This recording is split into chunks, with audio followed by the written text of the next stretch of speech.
નૂતનનિરદાભતનવે શ્રીમાધુરીમૂર્તયે તુંગતુંગતુરંગસંગીવૃતયે ચંચચલત્વાસસે નાનાહારમનોહરાય હરયે યષ્ટ્યાલસત્પાણયે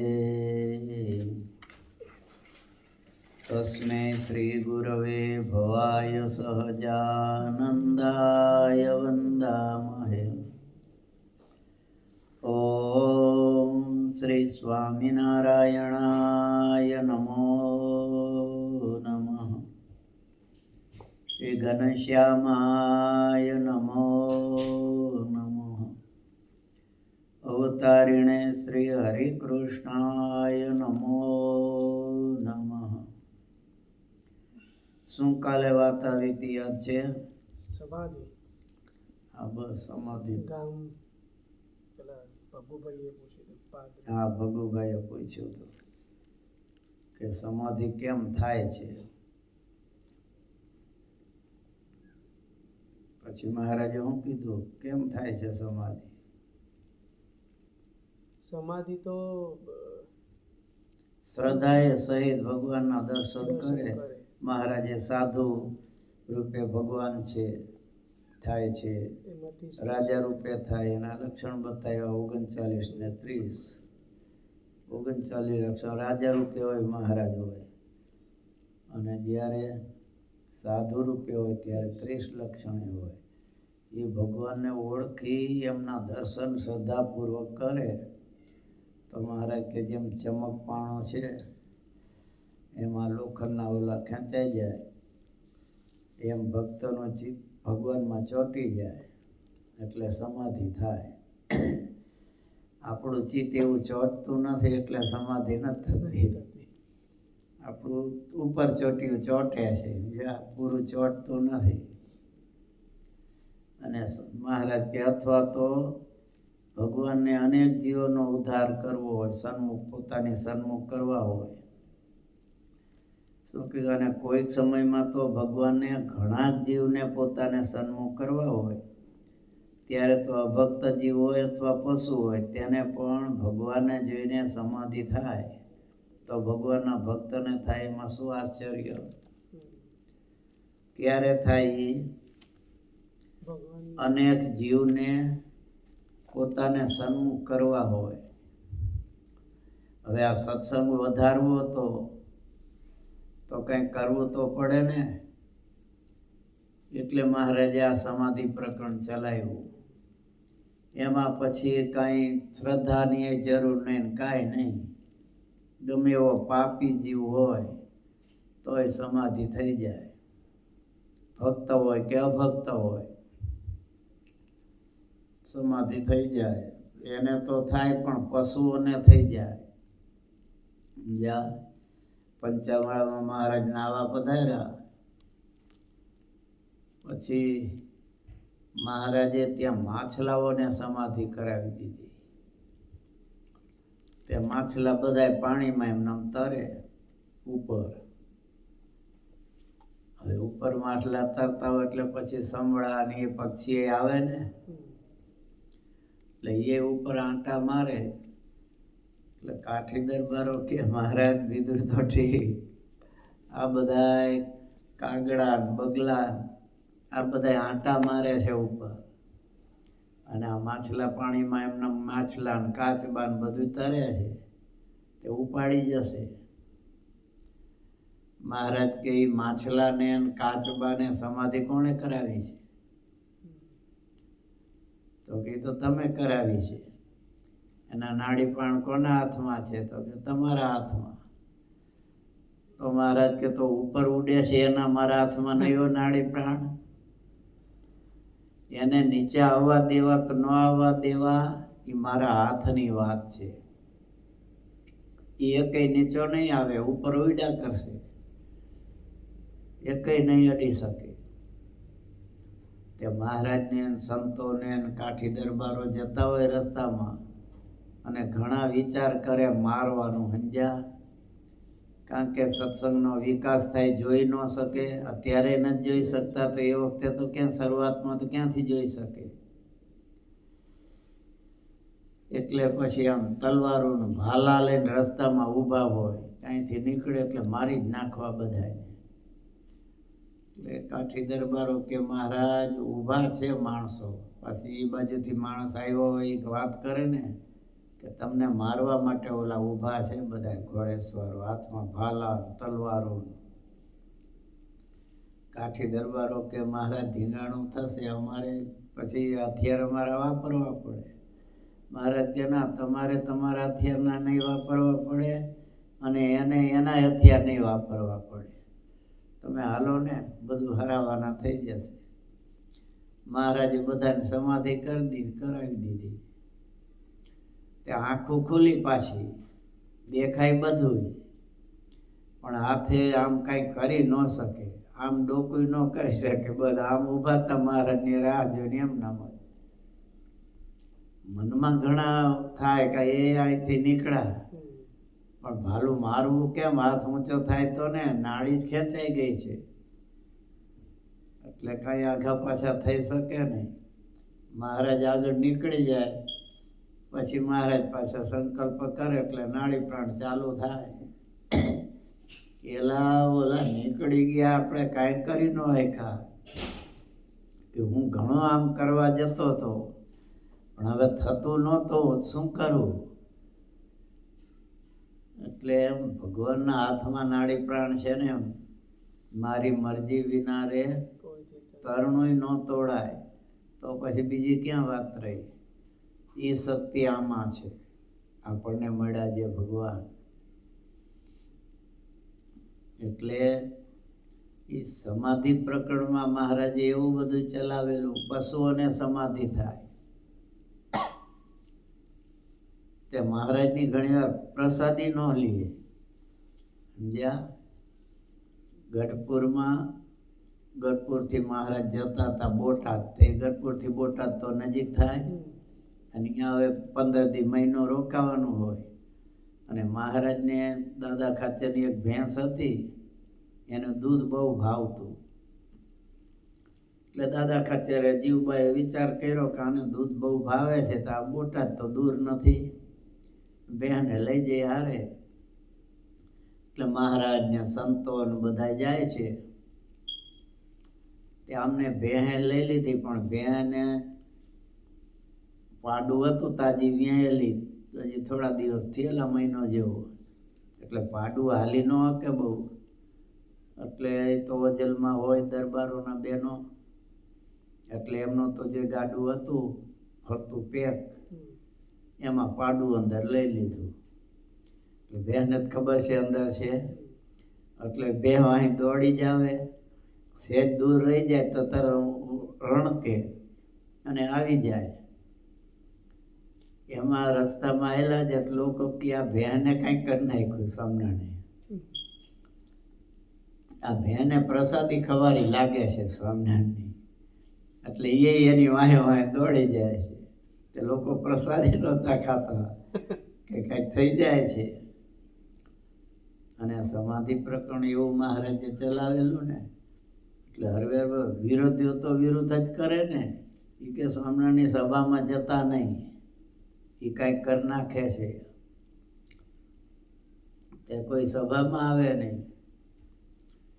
એટલે મહારાજ કહે ભાઈ સભામાં કોઈ આવતું નથી તો હવે કેવી રીતે સત્સંગ થાય? એટલે કોઈએ કીધું કે મહારાજ ગામમાં આવી વાતો થાય છે, સ્વામિનારાયણની સભામાં જાય તે કંઈક કરી નાખે છે, પછી સ્વામિનારાયણને દેખે છે, એટલે કોઈ આવતા નથી. મહારાજ કે આપણે અનેક જીવનો ઉદ્ધાર કરવો છે, તો સભામાં ન આવે, આપણે બીજો રસ્તો ગોતીએ. સમજ્યા? એમાં મહારાજ કે આપણે એમ કરો ને, મારી નજર જેના ઉપર પડશે ને એને સમાધિ થશે.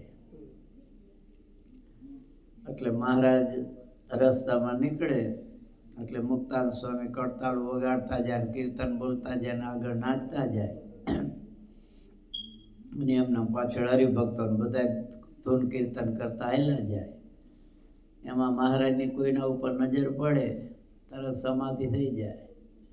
એ લોકોને ખબર પડી કે સ્વામિનારાયણની નજર ભારે છે, એની નજર આપણી એક થાય છે કાંઈક થઈ જાય છે, ઓલી સમાધિ થઈ જાય. એમાં ગાડાવાળો આવ્યો, એને ખબર કે આ સ્વામિનારાયણની નજર ભારે છે, પણ હવે ગાડું લઈને આવ્યો થાય શું? તે ગાડું લઈને આમ જતો હતો, મહારાજની એની એક નજર થઈ ને ત્યારે ગાડામાં આમ પડી ગયો. એટલે ઉપર છાપરામાં નળિયા ચારતો હતો. એને જોયું કે ઓલા ગાડાવાળાને જાણે હું તો નાખ્યો સ્વામિનારાયણ, હવે મારો વારો છે, આપણે એ બાજુ જોવું જ નહીં. પડખે મહારાજ જતા હતા, તે દુકાન હતી. એ દુકાનવાળો વાણિયો કે જો આ ધૂન બોલે છે ને સ્વામિનારાયણ આવે છે, એની નજર ભારે છે, એટલે એમ કરો તમે બધા બે એના ગરાગ હતા, એને માથે કપડું નાખી દો નહીં તો કાંઈ કરી નાખશે, અને હું આમ નહીં જોઉં, અહીંથી હમણાં નીકળશે. એટલે એ એમ કરી ગયા. પછી મહારાજ આગળ આવેલા, એક ઓલાને નજર થઈ, નર્યું ચારતા ચારતા ત્યાં પાછો પડી ગયો. તે બીજા વાણિયાએ જોયું, આમ બહાર હતો સ્વામિનારાયણને જોવા માટે, તે અંદર કરી ગયો કે એ ઓલો એટલે દૂર છે, એને કંઈક કરી નાખ્યું તો આપણે તો કરી જ નાખે ને. એટલે એને દુકાન બંધ કરવા જાય છે, પણ આમ જોવા રહ્યો કેટલે દૂર છે સ્વામિનારાયણ. એમાં એક નજર થઈ ગઈ, તો એક બાયણું બંધ ને એક ખુલ્લું, નામ નામ સમાધિ થઈ ગઈ. એક ડોશીમાં હતા, એ ડોશીમાને એમ થયું કે આ સ્વામિનારાયણ આવે છે તો આપણે બાયણું કરો બંધ, પણ બૈરાવનો જીવ થોડો અધૂર્યો હોય, જોયા વિના ન રહી હતી. સમજ્યા? એટલે એને ખબર પડી કે અહીંથી આમ આઘા ગયા, એટલે એમ થયું પાછળથી તો જોઈ લઉં કેટલા ઊંચા છે, કેવા જાડા છે. બારણું ખોલીને આમ જોયું, મહારાજે પાછું વારીને જોયું. પાછું વારીને જોયું ને એક થઈ આંખ અને સમાધિ. તે ઘરમાં કરે એને એવી સમાધિ થઈ કે એ પડી ન ગયા, પણ મહારાજ દેખાયા કરે. ઘરમાં ગયા તે ઘરમાં સામે જ મહારાજની મૂર્તિ દેખાણી. એટલે આ તો સ્વામિનારાયણ મને વળગા. પછી બીજા રૂમમાં ગયા, ત્યાં દેખાવા માંડ્યા. પછી આંખું બંધ કરી તો અંદર દેખાવા માંડ્યા. પછી એમ થયું ગાડલું પાથરીને રજાઈ ઓઢીને હોઈ જાવ તો હોળમાં દેખાવા માંડ્યા.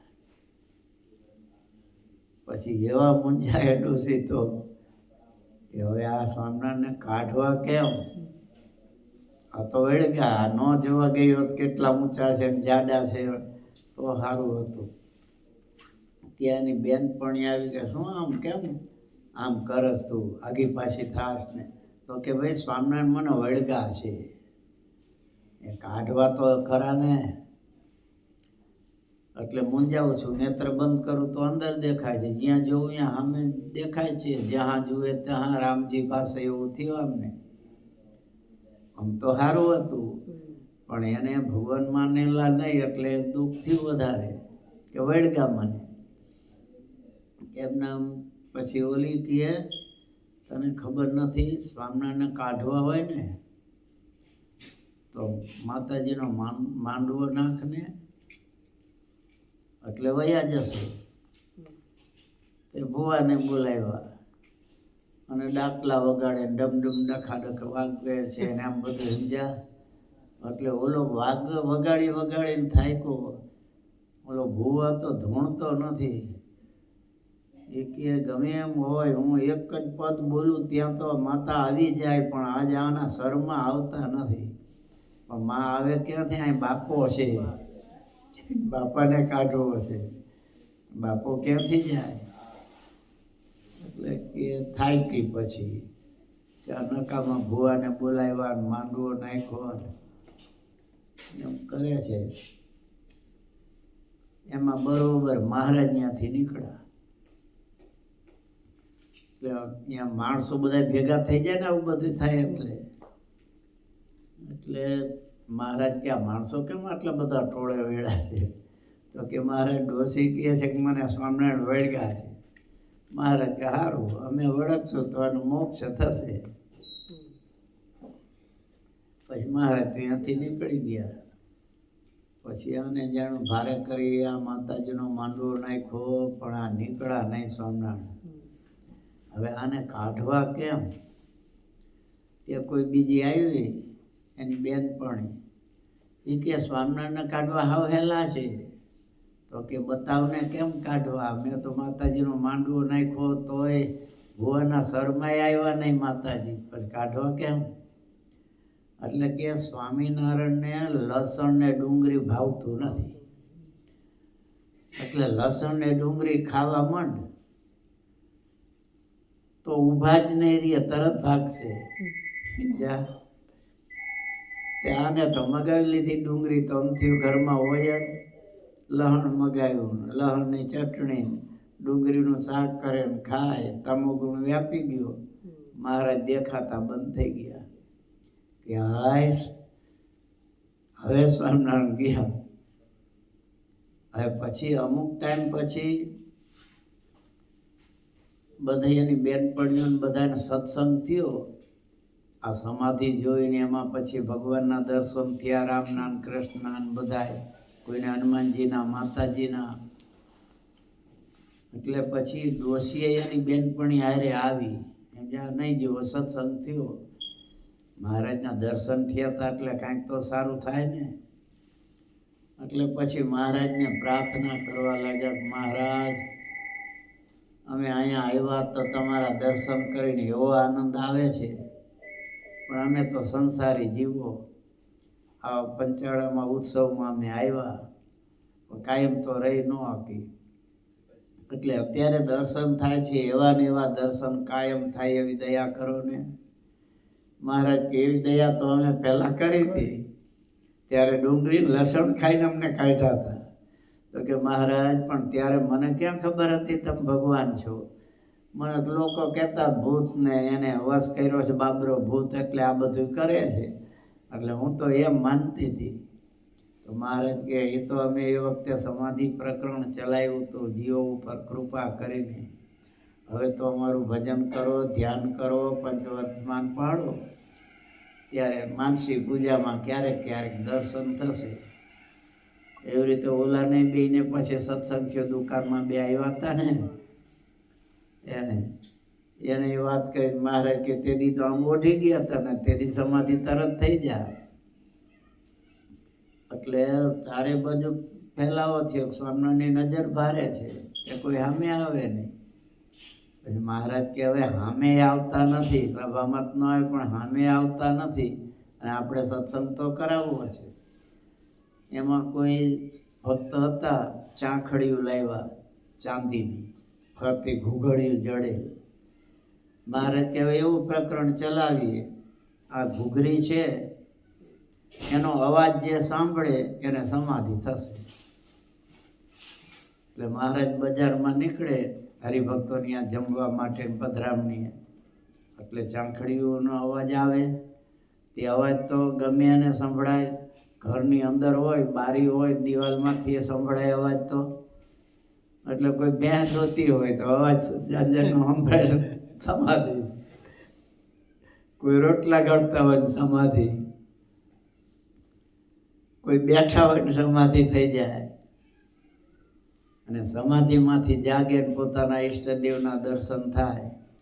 એટલે મહારાજ પાસે આવીને પછી પગે લાગે, તમે તો ભગવાન છો, જિંદગીમાં દર્શન નહોતા કર્યા ભગવાનના, આજે મહારાજ ઈષ્ટદેવના દર્શન થયા ને એને કીધું કે આ સ્વામિનારાયણ ભગવાન છે, માટે એમનો આશરો કરો તો તમારો મોક્ષ થશે.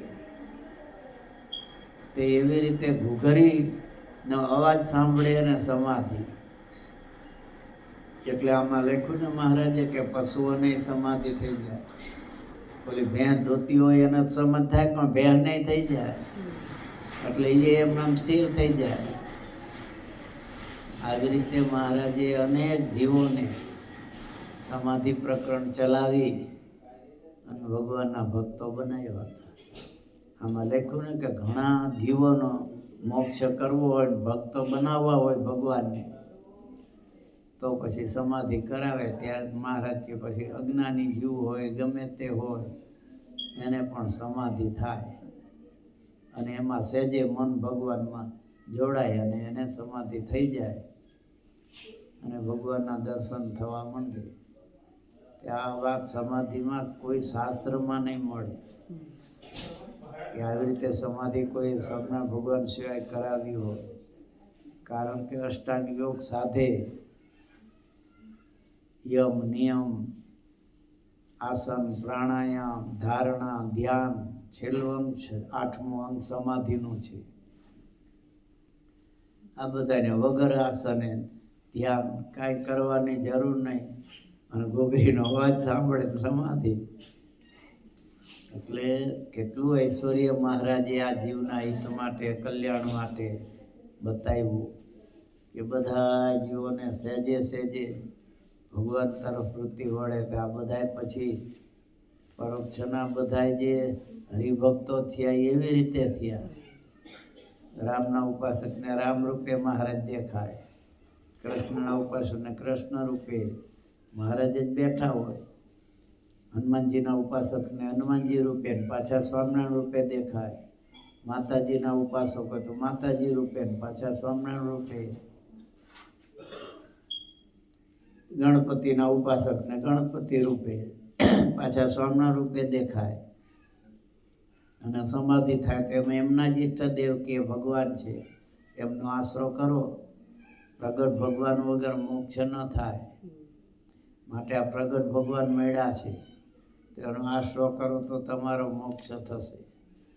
આમ અનેક જીવોને મહારાજ સમાધિ કરાવી પોતાના આશ્રિત બનાવ્યા હતા. સહજાન સ્વામી મહારાજની શ્રીપતિમ શ્રીધરમ સર્વદેવેશ્વરમ ભક્તિધર્માત્મજમ વાસુદેવમ હરિમ માધવમ કામદમ કારણમ શ્રી સ્વામિનારાયણમ નીલકંઠમ વજે. સહજાન સ્વામી મહારાજની જય.